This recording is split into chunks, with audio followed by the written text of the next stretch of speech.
Ini baik.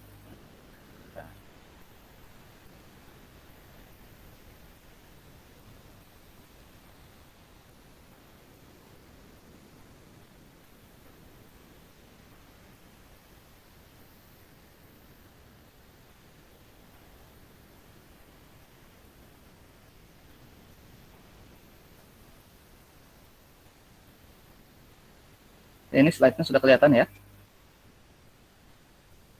Kelihatan kali, Pak. Oke, baik. Ya, terima kasih. Sambil nunggu yang lain, kita mulai saja. Assalamualaikum warahmatullahi wabarakatuh. Waalaikumsalam Waalaikumsalam warahmatullahi warahmatullahi wabarakatuh. Oke. Jadi minggu kemarin kita kontrak ya, pengantar. Terus ada perkenalan adik-adik kalian juga. Jadi hari ini kita mulai mereview dulu tentang konsep fondasi. Ini yang saya gunakan slide milik pembimbing skripsi saya waktu di UB dulu, Pak Profesor Asad Munawir. Kebetulan kalau di UB judulnya teknik fondasi ini. Jadi desain fondasi 2 ini pertama tujuannya adalah memberikan pengetahuan tentang penyelidikan tanah untuk perencanaan fondasi. Nah, penyelidikan tanah yang mana? Jadi saat ini sebenarnya kalau kita bicara dunia kerja ya, dunia sipil di luar kampus, kalau kita bicara fondasi dalam, maka saat ini sebenarnya realnya data sondir itu sudah tidak terlalu banyak digunakan lagi. Kebanyakan sekarang data sondir digunakan adalah sebagai pembanding atau sebagai apa istilahnya itu approval ya. Approval itu ya pembanding lah ya, pembanding atau untuk memverifikasi aja. Nah, rata-rata saat ini kalau kita bicara fondasi dalam, maka yang digunakan adalah untuk mendesain adalah data bor mesin NSPT. Dan kekurangannya kita di Unlam saat ini adalah kalian tidak praktikum bor mesin atau NSPT.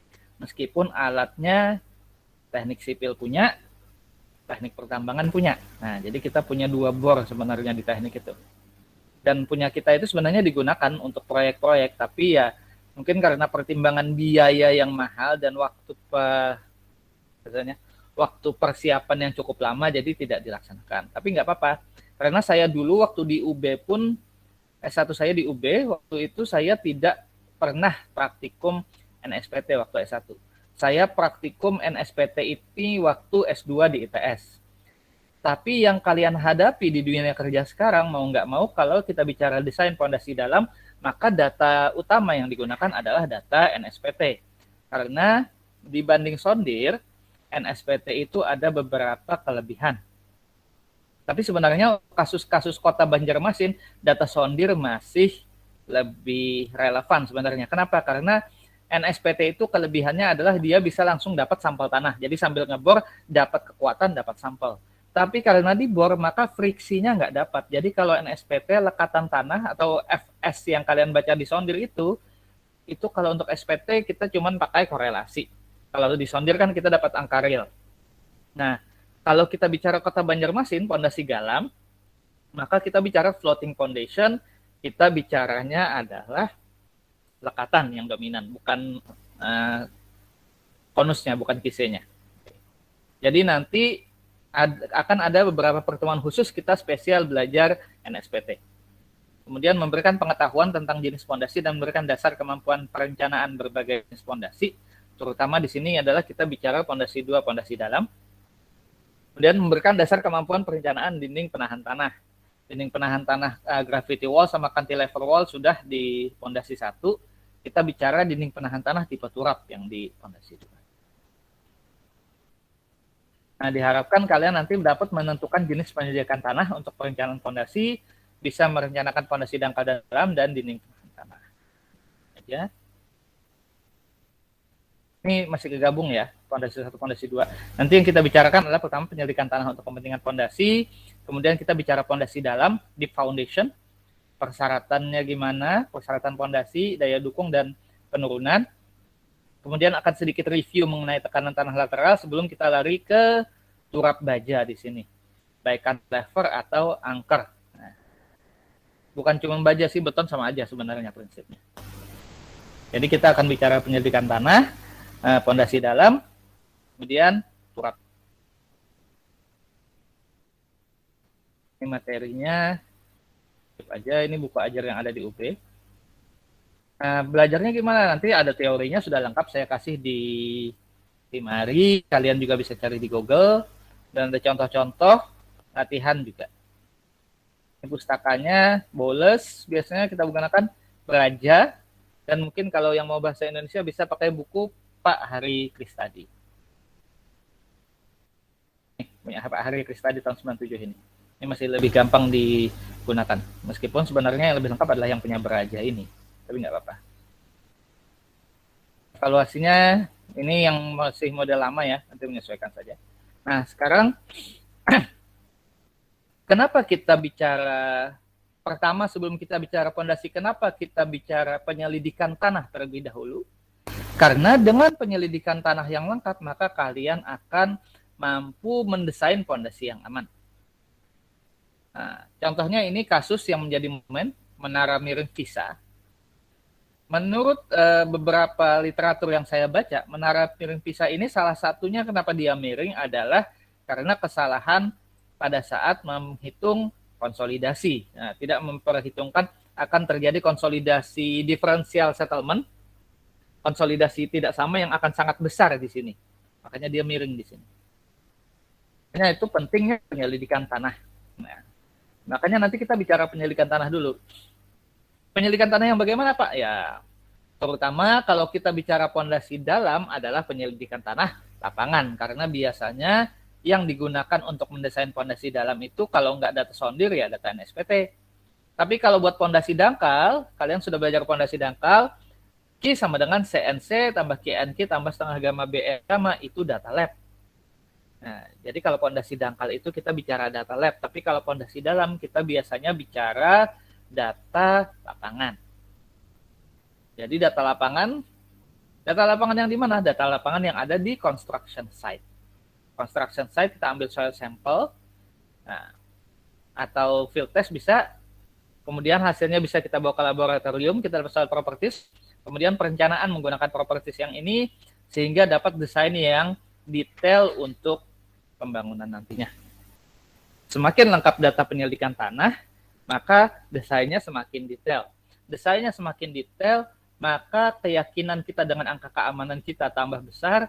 Biasanya karena sudah yakin dengan data itu, angka keamanannya bisa lebih efisien, sehingga nantinya duit yang dikeluarkan untuk konstruksi bisa lebih efisien. Larinya semua ke duit kalau sudah bicara konstruksi. Jadi ini alurnya, putar-putar. Nah, penyelidikan tanah yang dimaksud gimana? Kalian sudah belajar Fanshear, tes sudah belajar. Fanshear ini untuk permukaan, fondasi dangkal bisa pakai Fanshear. Nah, yang penting itu sebenarnya yang ini, SPT, Standard Penetration Test. Inilah yang sekarang data SPT yang rata-rata digunakan untuk desain fondasi dalam ya. Ini alatnya sudah canggih ini, yang ini. Saya dulu waktu di ITS masih pakai alat yang pakai tripod itu, yang pakai kepala babi itu untuk mukulnya. Nah, itu untuk daya dukung. Tapi jangan lupa, kalau pondasi tadi ada kata-kata penurunan. Maka kalau untuk penurunan, selain kita tes lapangan, kita juga perlu tes lab untuk mengetahui berapa koefisien konsolidasinya. Nah, makanya di sini ada uji konsolidasi. Kurang lebih aja kan ya dengan yang kita punya di mekanik. Nah, sekarang review lagi fungsinya. Kita ingat bahwa pondasi dangkal itu fungsinya melimpahkan beban ke lapisan di bawahnya, terutama untuk tanah kuat atau beban ringan. Jadi ingat lagi, yang menahan beban itu tanah. Pondasi ini cuman meneruskan. Tapi kalau pada saat dia meneruskan dia nggak kuat dan dia pecah, maka juga akan terjadi kegagalan. Jadi selain tanahnya harus kuat, pondasinya juga harus kuat. Kalau pondasi dangkal adalah untuk tanah kuat atau beban ringan. Beban ringan gimana ya? Rumah-rumah satu tingkat lah, kayak gitu. Nah, ini contoh-contoh pondasi dangkal. Ini. Banjarbaru yang menggunakan pondasi model kayak gini adalah rumah sakit idaman yang ada di Trikora. Itu beberapa bagian bangunannya menggunakan pondasi kayak gini. Karena waktu membangun, saya sama Pak Markawi sempat membawa kakak-kakak kalian studi lapangan ke rumah sakit idaman itu waktu itu. Nah, fokus kita di pondasi 2 adalah pondasi dalam. Pondasi dalam hal ini kita adalah bicara pile atau tiang pancang ini, yang di kanan ini pile. Fungsinya pondasi dalam untuk melimpahkan beban ke tanah yang di bawahnya. Tapi bedanya dengan pondasi dangkal, kalau pondasi dangkal ini ada tanahnya tanah keras, maka kalau di pondasi dalam, karena dia tanah lunak, maka bebannya kita lampahkan ke batuan di bawahnya atau tanah keras di bawahnya ini. Seberapa dalam, Pak? Ya, Banjarbaru itu rata-rata mungkin kalau bicara itu sekitar 13-18 meter tanah kerasnya. Waktu saya ngawasi pembangunan auditorium Unlam Banjarbaru itu ketemunya di 18 meter. Kota Banjarmasin berapa? Kota Banjarmasin antara 27-43 meter. Yang di gedung-gedung yang kayak di student activity general building ya, yang di belakang itu yang kalian lebih akrab mungkin, yang 3 bangunan jadi satu itu, yang ada general library, student activity center sama lecture theater itu 37 meter gitu kemarin. Kebetulan saya juga yang ngawasinya. Nah, terutama itu kenapa? Karena kasusnya adalah tanah lunak dan bebannya berat di situ. Maka kita pakai fondasi dalam. Nah, ini contoh-contoh tiang pancang. Saya yakin kalian sudah sering lihat tiang pancang. Kalau kita bicara kayu, kita bicaranya pondasi galam. Kalau di Banjarmasin, Banjarbaru, Kalsel, atau pondasi mini pile atau tiang beton yang besar. Nah, kalau sudah bicara pondasi dalam, nanti kita terakhir akan bicara sheet piles atau turap. Itu sheet piles, yaitu turap baja atau kayu yang dipancang ke dalam tanah yang membentuk dinding menerus. Nah, biasanya sih kayak gini, pinggir laut atau pinggir sungai. Di Banjarmasin gimana yang pakai turap? Kampung Ketupat itu pakai turap. Jadi kalau kalian dari Pal 1 ya, jembatan Pal 1 belok kanan itu turap itu. Atau kalau kalian dari Barata ya, Roberta Barat sudah mampir ke kanan itu, kalian lihat ke seberang sungai itu turap beton semua di situ. Nah, itu turap. Terus Siring Menara Pandang itu pakai turap beton juga, masalah. Tapi yang jelas turap itu yang di jembatan Dewi belok kanan itu.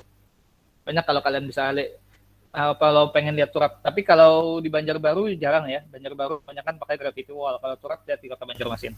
Atau veteran. Nah kan ya veteran ya. Veteran yang di depannya Gramedia itu yang sebelah sini, depan Gramedia veteran itu pakai turap baja 14 meter gitu. Kalau nggak salah Pak Yulian termasuk yang merencana turapnya itu 14 meter itu turap beton.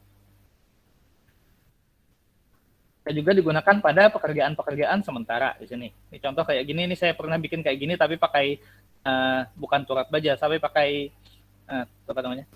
kayu galam yang dilapis terpal pada Sungai Martapura waktu bikin booster benua anyar itu pernah juga. Nah, pengennya nanti sih kalau sudah selesai ya bisa kayak gini. Jadi bisa bikin pondasi bisa mendesain pondasi untuk contohnya ini jembatan layang, bangunan dan lain-lain, dan juga turap, di mana semuanya ini bisa dikerjakan saling bersamaan atau saling berkesinambungan tanpa mengganggu konstruksi yang lain.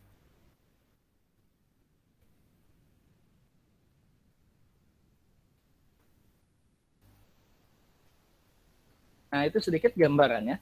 Kita masih sambil santai aja. Karena kebetulan minggunya banyak, jadi nggak usah terburu-buru. Silahkan, ada yang mau ditanyakan sampai sini?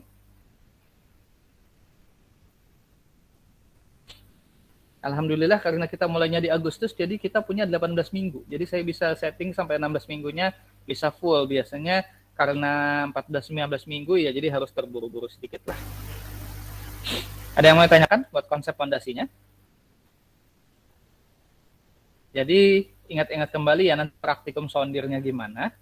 Nanti kita bicara praktikum NSPT juga, karena kalian pasti akan ketemu data NSPT nanti kalau untuk mendesain fondasi dalam. Apalagi kalau sudah keluar kota Banjarmasin. Kalau di Kalsel sendiri mungkin sondir masih agak laku ya. Tapi kalau sudah kayak nggak usah jauh-jauh ke Jawa, di Kaltim aja. Waktu kemarin saya sama Pak Arya sama Pak Rusdiansah mengevaluasi PLN Balikpapan itu semua data SPT, nggak ada data sondirnya dikit sekali. Jadi kita nanti akan pertama belajar SPT dulu. Sementara nggak praktikum, tapi kalau kalian mau lihat alatnya itu ada di Lab Mektan ada. Silakan kalau mau lihat. Izin bertanya, Pak. Ya, silakan. Fondasi ini apabila terkena gempa apakah bisa patah, Pak? Atau gimana efeknya, Pak?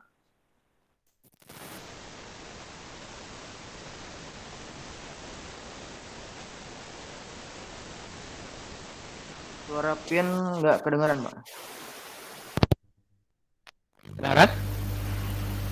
Masih Kurang ya? Sorry. Tes, yang ini bisa kedengaran? Ya, bisa, Pak. Oke. Ya, betul. Jadi pondasi itu bisa kalau terkena gempa kasarnya tuh patah ya atau miring. Tapi sebenarnya kalau kita bicara pondasi beton yang lepas itu bukan pada yang patah itu bukan betonnya, tapi pada sambungan. Nah, pernah kejadian waktu bikin gedung IDB yang di Banjarmasin yang ini yang di belakangnya Ekip. Jadi kalau kalian ke rektorat itu sebelah kanan belakangnya Ekip itu ada gedung baru. Itu bukan gempa malah. Jadi habis selesai mancang di sebelahnya tiba-tiba yang sudah selesai dipancang ini patah. Nah, jadi ya rentan sekali, nggak usah nunggu gempa, temennya aja sudah selesai, temennya dipancang di sebelahnya, dia bisa patah. Kenapa? Karena fondasi ini jenis-jenisnya, nanti kita akan bicara jenis-jenis fondasi, itu ada beberapa kekurangan dan kelebihan masing-masing. Dan kalau kita bicara tanah lunak Kota Banjarmasin, sekarang kan tanah lunak kan ya, bicaranya ya. Maka sebenarnya fondasi galam, kalau di dalam rawa, fondasi galam itu jauh lebih kuat daripada daripada fondasi beton. Nah, patahnya di mana? Patahnya biasanya saya kayak bilang tadi, biasanya patahnya bukan di betonnya malah. Karena beton itu kan berapa mutunya? Kita pakainya 2400 kan ya biasanya ya.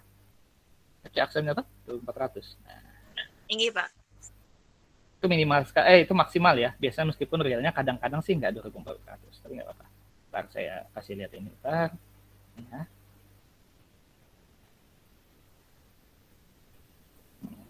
Window.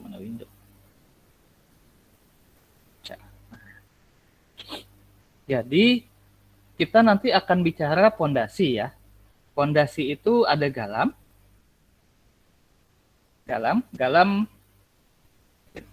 itu berapa meter biasanya? Ada yang tahu? Satu batang berapa meter? 4 meter, Pak. Ya, 4 sampai 8 ya. 4 ini yang umum di pasaran kan 4 gampang. Biasanya diameternya kan 6 sampai 8 cm. Nah, pondasi galam ada lagi pondasi tiang pancang. Kalian kan sering lihat kan tiang pancang kan ya? Nah, tiang pancang.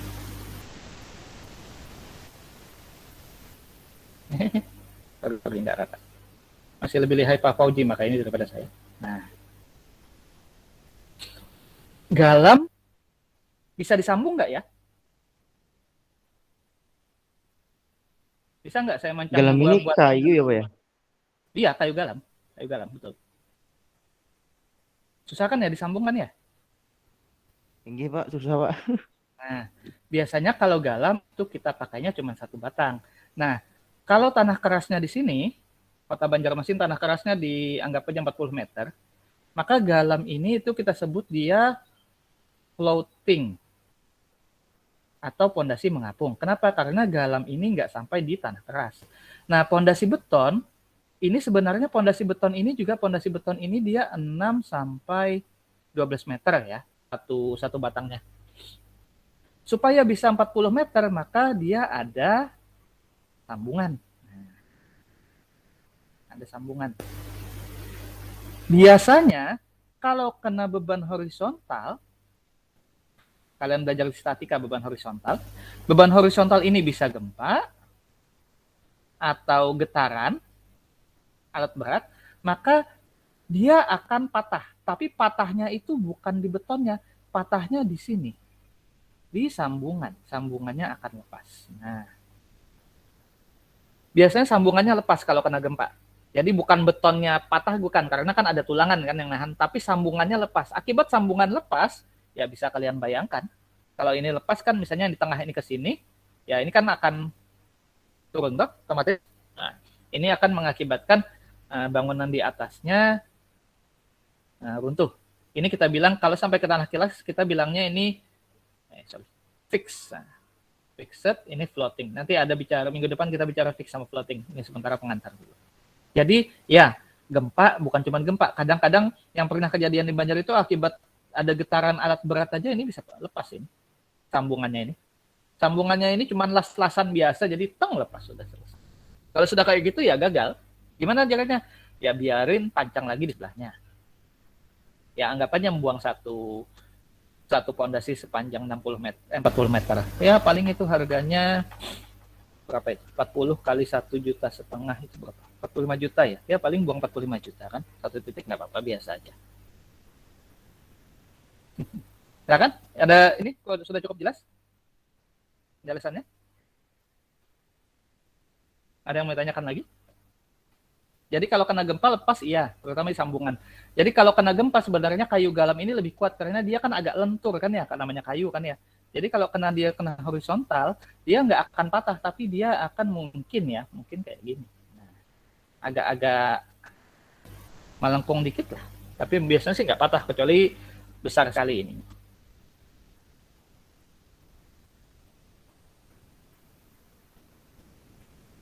Saya yakin kalian sering perhatikan kan yang lagi kalau ada truk yang pancang di jalan dan lain itu kan bawa tuh dia 6-12 sih satu batangnya biasanya. Jadi harus disambung. Coba sambil dibayangkan dulu.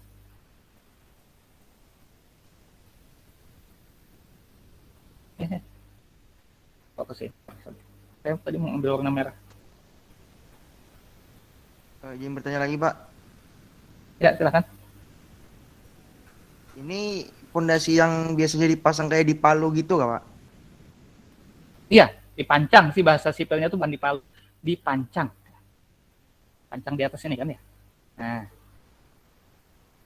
yang pancang kita bahasa teknik sipilnya itu pancang, pemancangan pancang. Pancang dipancang. Nah. Kan kalau galam kan pakai tripod kan, pakai kaki 3 yang ada kepala babi atau pakai alat berat kan ya. Nah, pancang. Kalau nggak dipancang nggak bisa masuk. Kalau galam masih bisa masuk kalau diinjak-injak ya biasanya. Diinjak-injak tukang 4 orang masih bisa masuk. Tapi kalau beton kayak gini ya mau nggak mau dipancang. Pancangnya macam-macam. Kalau kalian sering ke DM, waktu DM lagi pembangunan, kalau kayak Dutamo lagi pembangunan mungkin pernah lihat ada alat pancang yang kayak pura-pura warna hijau, itu HSPD. Atau kalau sering dengar yang dong yang asapnya hitam itu diesel hammer. Nanti kita ada juga bicara itu. Silakan kalau ada pengetahuan lapangan misalnya mau ditanyakan nggak apa-apa. Soalnya teknik sipil ini kan ya sekitar kita sudah banyak sebenarnya. Tinggal kita mau melihat apa enggak. Silakan, ada lagi? Itu tadi dipancang ya betul.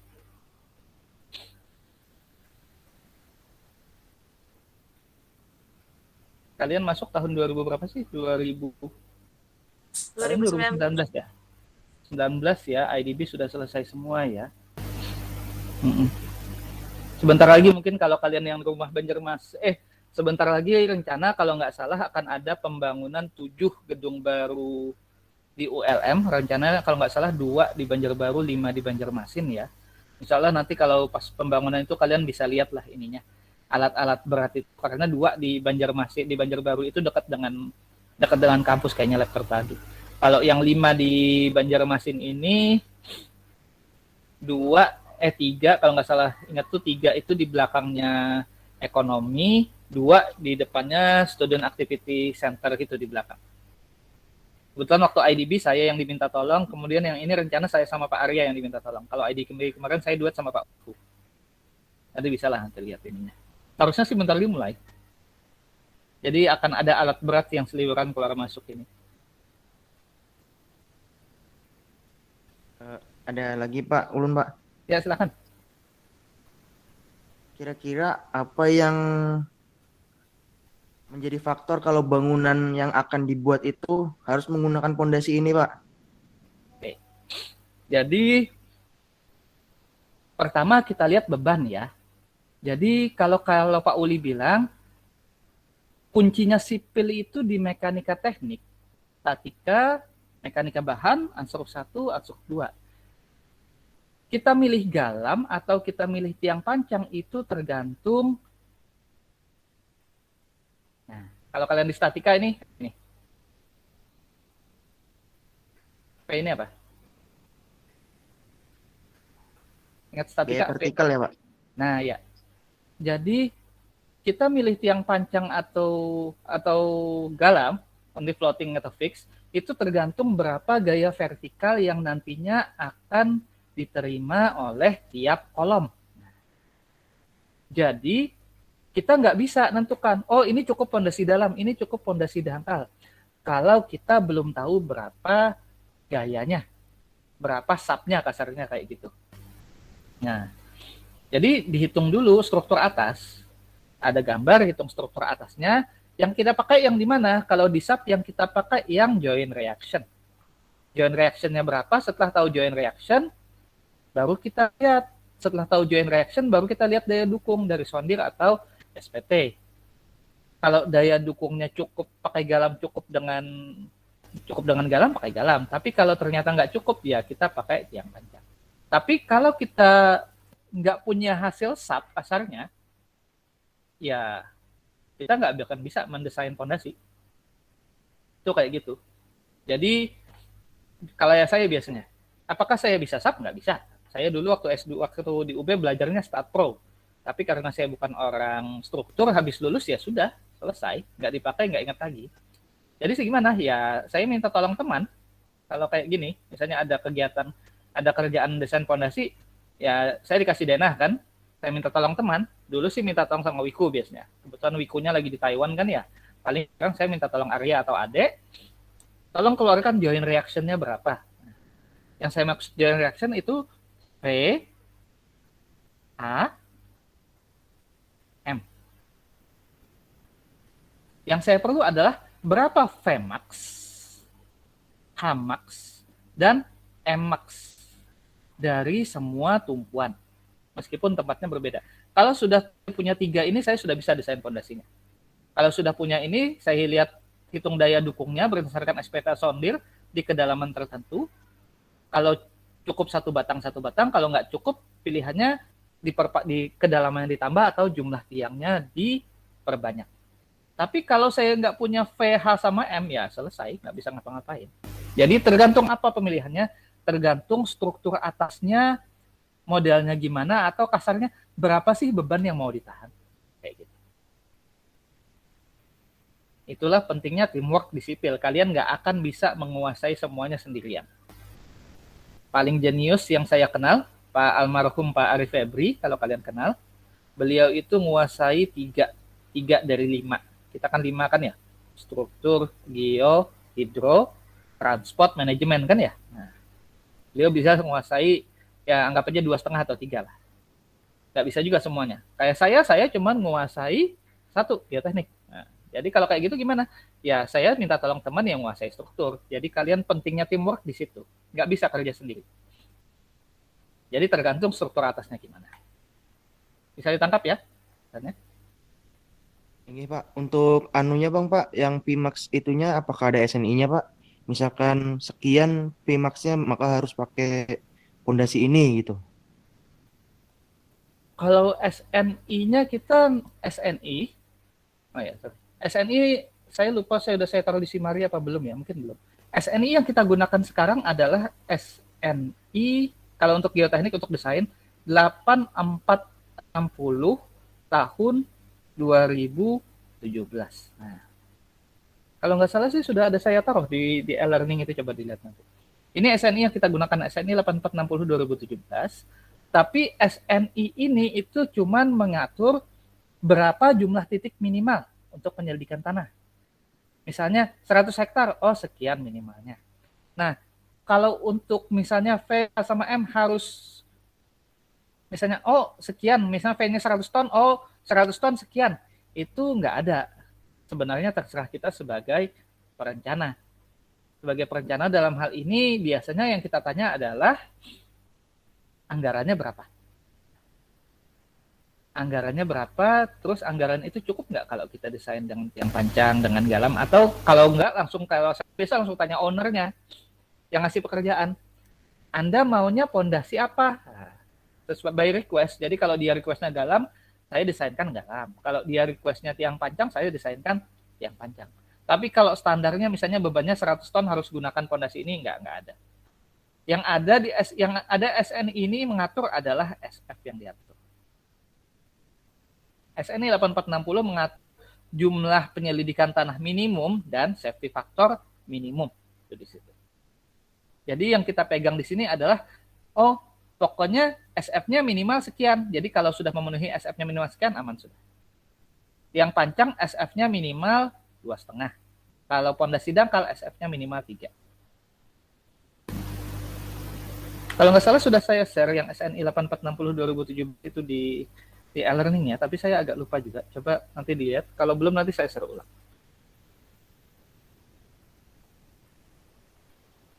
Silakan. Izin bertanya, Pak. Ya. Untuk penggunaan pondasi kayu galam tadi, Pak, kan Pak untuk penyambungannya cukup sulit, Pak. Untuk kedalaman 40 meter. Jadi Pak gimana Pak untuk penggunaannya, Pak? Jika diperlukannya pakai pondasi galamnya, Pak, dalam kedalaman 40 meter. Ya, kalau memang dia minta galam, biasanya kita kalau galam kita bicaranya bukan bicara kedalaman, tapi kalau galam kita bicara jumlah. Jadi daya dukung itu bisa ditambah dengan menambah kedalaman atau menambah biasanya sih kayak gitu. Contohnya paling gampangnya, kalian Unlam Banjarmasin pasti pernah kan ya? Unlam Banjarmasin pernah tak? Pernah nggak? Unlam Banjarmasin? Pernah, Pak. Pernah kan? Gerbangnya ada berapa?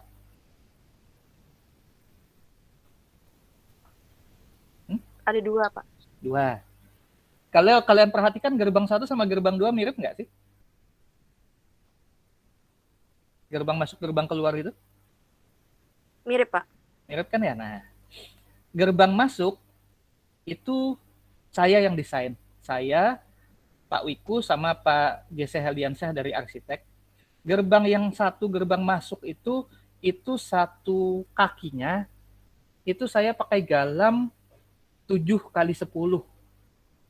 Berapa itu? Berapa biji? Berapa biji galamnya? 7x10.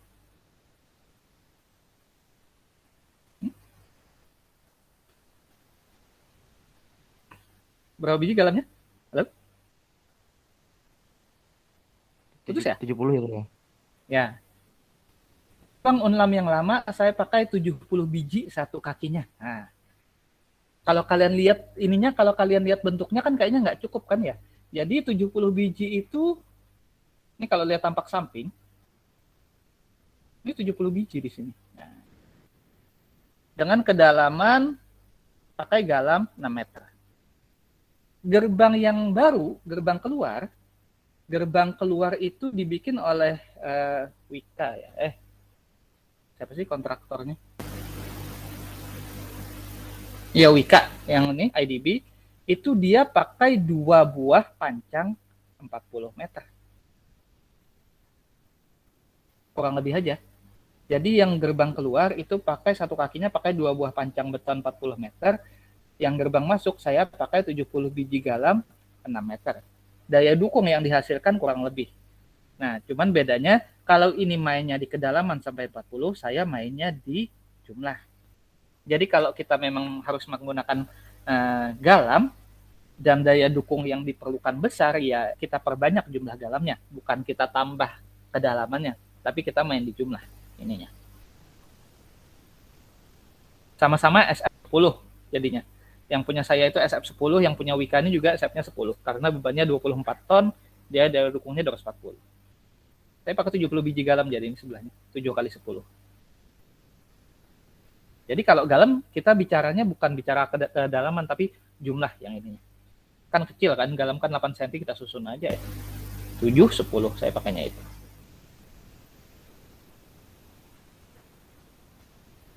Tapi kalau nggak bisa juga ya mau nggak mau pindah ke sini. Nah, tinggal gimana kita melobinya. Ya silakan.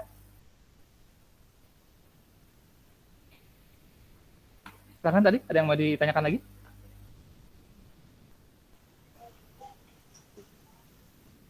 Jadi Pak, untuk Ya. di lapangannya Pak, lebih efisien menggunakan menggalam atau menggunakan tiang panjang Pak? Kalau bicara efisien ini relatif ya. Efisien dalam arti kalau kita bicara kemudahan pelaksanaan, jauh lebih mudah menggunakan galam. Tapi kalau kita bicara beban berat, nah kayak ruko misalnya.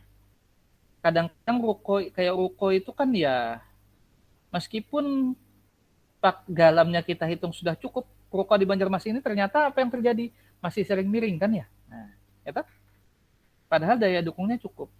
Jadi ada apa istilahnya? Ada beberapa hal yang tidak bisa diatasi oleh galam. Ini bisa tambah nggak sih?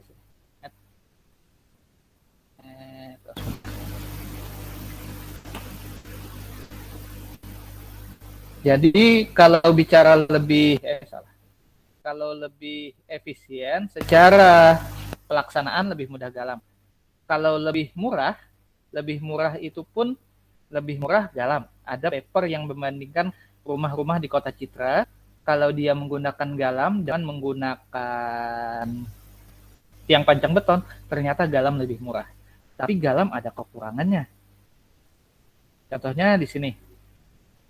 Banjarmasin Banjar ini rukonya berapa sih biasanya ke tingkat? Ruko di Banjar itu berapa tingkat? 2 atau 3, Pak. 2 atau 3, kita ambil 3 misalnya ya. 4 kan jarang ya. Misalnya ruko 3 tingkat, 1, 2, 3.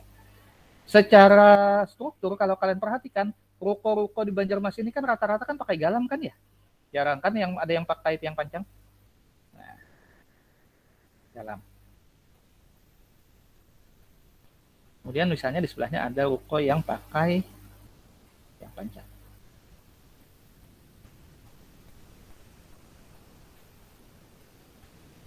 Ini pakai tiang panjang misalnya.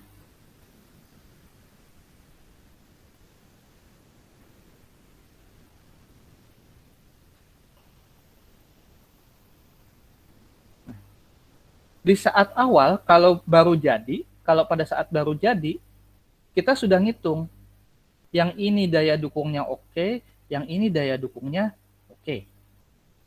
Tapi karena galam itu dia anggap aja tadi ini 6 meter, ini 40, maka Banjar itu kan tanah lunak Kota Banjarmasin itu sekitar kurang lebih 23 meter. Nah, artinya di bawah yang 6 meter ini itu tanah lunak. Tanah lunak bisa gambut. Nah, bisa lempung. Kira-kira apa yang terjadi? Kalau misalnya ini 6 meter oke, tapi di bawahnya ini ada tanah lunak, kira-kira apa yang mungkin terjadi? Ke bawah, Pak. Akan ke bawah ya. Secara daya dukung oke. Tapi yang terjadi adalah yang ini betul nggak gerak. Ini nggak gerak, ini sudah oke. Yang bawah ini, dia kalau bahasa Banjarnya kan terhantak, atau kalau kalian belajar Mektan 2 kan konsolidasi kan. Akibat konsolidasi yang berlebihan, maka ruko ini lama-lama bisa miring. Itu yang terjadi di Banjarmasin. Jadi ruko-ruko di Banjarmasin itu bukan karena galamnya nggak kuat, bukan. Tapi karena di bawah galam, tanah di bawah galam itu mengalami konsolidasi. Nah, kalau di sini tiang panjang ini dia sudah sampai ke tanah keras, maka meskipun di sini tanahnya mau jadi apa, karena dia berdiri di atas tiang panjang, selama tiang panjang sambungannya nggak lepas, meskipun ini permukaan tanahnya turun ke sini pun, maka ruko ini akan tetap aman. Makanya tadi ada syarat fondasi penurunan. Jadi efisien, kalau kita bicara efisien dari pelaksanaan, galam lebih gampang. Lebih gampang dicari kalau di Kota Banjarmasin dan lebih murah. Tapi untuk jangka panjang, ada risiko settlement ini, differential settlement. Tapi kalau kata Pak Rustam nggak apa-apa, itu tinggal dihitung. Kalau dari Pak Rustam, hitung. Konsolidasinya nanti akan terjadi berapa besar, kolomnya kita tambahin. Kayak gitu. Tapi kalau saya keyakinan saya terhadap perhitungan saya belum sebesar Pak Rustam. Jadi biasanya kalau sudah kayak gini, saya langsung nyaratkan, udah kita ngalah, kita tiang aja. Supaya aman. Itu tergantung perencana masing-masing. Jadi kalau dari segi biaya, jelas galam lebih murah daripada tiang panjang. Secara kekuatan pun asal dihitung dengan betul, nggak ada masalah. Nah, yang jadi masalah adalah yaitu konsolidasi di bawahnya ini loh, yang agak sulit. Silakan, ada yang mau ditanyakan lagi? Dari Ulun cukup, Pak. Terima kasih banyak. Makanya kita bicara konsolidasi.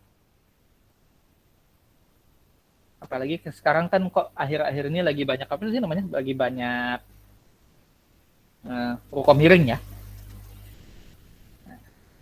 Soalnya kayak kalau kita searching Google aja, yang terakhir kemarin kan yang kejadian yang di Pramuka itu tuh. Yang di Pramuka itu yang miring itu. Saya lupa jalan Pramuka sebelah mana itu yang Kimia Farma, Alfamart sama itu kan 3 tuh miring. Itu bukan daya dukung galamnya yang kurang, tapi ya konsolidasinya yang terjadi yang berlebihan. Silakan, kalau ada yang mau ditanyakan lagi. Bagus, jadi kita bisa diskusi. Nanti saya usahakan sambil saya lihatkan video-video sama foto-foto waktu pembangunan yang IDB ini kemarin, jadi bisa membayangkan. Tapi kalau kalian melihat ruko miring di Banjar, ya sambil kalian jalan kan kelihatan. Jarang ada di Banjar ruko yang berdiri tegak kalau dia pakai galam, pasti miring. Dan miringnya tuh biasa satu sisi aja kan ya, karena diferensial settlement tadi.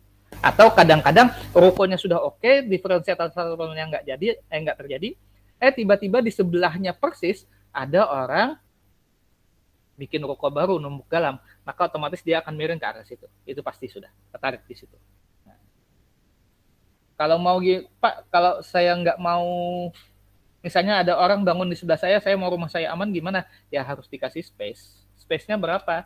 Kalau menurut Pak Markawi, jarak aman adalah 2B. Jadi kalau misalnya kalian punya rumah 10 meter, maka tetangga kalian jaraknya harus 20 meter dari rumah kalian. Yang ada di Banjar ini kan kadang-kadang dempet semua tuh ya. Jadi miring-miring ya mau gimana lagi. Kecuali dibangun bersamaan. Kalau ada yang satu duluan, yang satu baru bangun, yang duluan ini pasti akan miring ngikuti ke arah yang baru bangun. Itu sudah ya gejala umum lah sudah. Meskipun bukan suatu hal yang baik sebenarnya.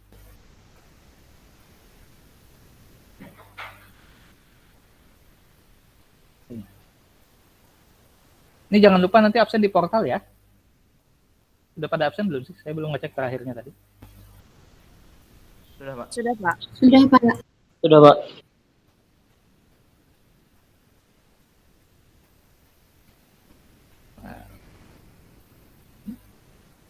Oke, kalau gitu. Kalau nggak ada pertanyaan lagi, saya stop record dulu. Pen tab-nya ini mempengaruhi gerakan mouse saya ini.